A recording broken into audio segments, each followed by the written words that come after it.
Hi, my name is Deja Rubel, and this is my Northwind Inc. sales dashboard for MISI 740 at Ferris State University. The first sheet of this dashboard is product sales to answer the question, which product category would we recommend they discontinue? If you look at overall sales, you'll see that grains and cereals has the lowest overall sales by a couple thousand within a couple other categories.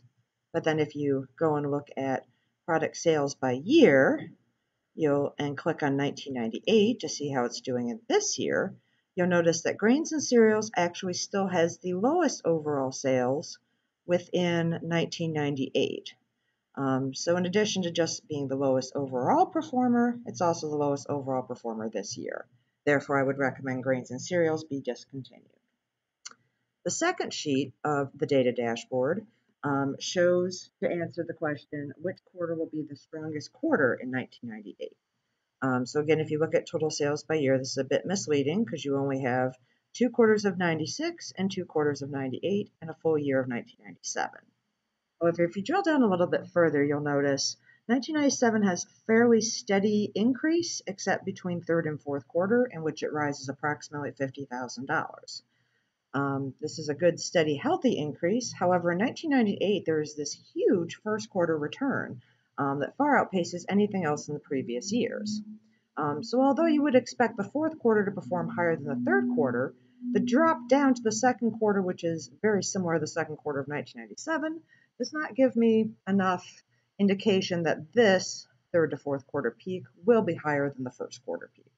I know Professor Emmerich differed on the last assignment when I said the same thing, but I still believe statistically this first quarter is an outlier, and therefore the first quarter of 1998 will be the strongest quarter in 1998. The third sheet of the sales dashboard answers the third question we were asked, which is which region needs an additional salesperson? So if you look at the overall performance, the southern region is overall the lowest selling region, but it's only within a few thousandths of the northern and western regions. However, if you break this out by sales rep to see who is selling how much, you'll notice that the southern region is actually not doing that bad because they only have Janet Leverling to get all $213,000 of those sales, whereas northern and western have 2 people, and eastern has the most with 4 sales reps.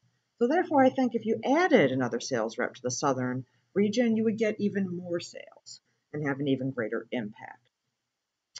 All right, on to the questions that we were allowed to select ourselves. So this fourth sheet in the Northwind Inc. sales dashboard is to answer the question, who is the highest grossing customers in terms of your sales? So if you try to look at this in a tabular format, it's quite hard to process. But if you make a pivot chart, it is really easy to see who you should send customer appreciation gifts or maybe even more discounts. So you just hover over the peaks and you can see this is Ernst Handel, and this one is Quick Stop, and this other one is Save a Lot Markets. And they all are consistently high performers. So I would send, appreciation gifts or further discounts to those 3 customers first. Although this guy might come back. Mais pas l'idée. So he performed well in 1997. So that's something else to consider. The fifth and final sheet I created for the sales dashboard answers another unique set of questions, namely, which customers are receiving the greatest amount in discounts and for which product lines? So again, this is a really ugly table to look at. So if you just scroll to the bottom, you can see the pivot chart, which makes it a little bit easier to understand. So, for example, yellow is dairy products. So Hungry Now All Night Grocers buys a lot of dairy products, as does Ernst Handel. Some of these others that are high performers, like Save a Lot, buy a fairly high amount of dairy products too. So you can look at that and see who's buying a lot of dairy products and perhaps offer them more discounts or fewer discounts because they are earning back the amount in discounts. You can also look at categories like seafood and notice that people are getting high discounts on seafood, and this may be because you're offering high discounts on seafood, or it also might be one of those people who are less likely to buy seafood unless you offer a high discount in return. So this could give you some sales trends to look at and examine more thoughtfully. Again, beverages is the same way. You got a lot of volume in beverages and high discounts for that volume per person. So again, that might end up impacting your sales strategy depending on how you consider that information.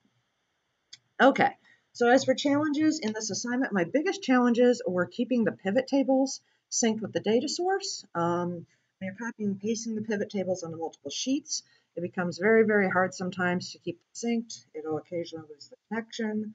And if you don't copy all of the pivot chart or table, it sometimes doesn't want to transfer, and that's kind of funky. So that was like my biggest annoyance, I guess. I don't mind building these nice, pretty looking sales dashboards. It's actually kind of fun. I used to do graphic design.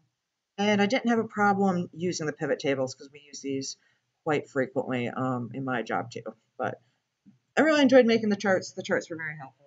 That is definitely something I think I will use in the future. All right, I think this summarizes this assignment, and I hope you have a great rest of your summer, Professor Emmerich.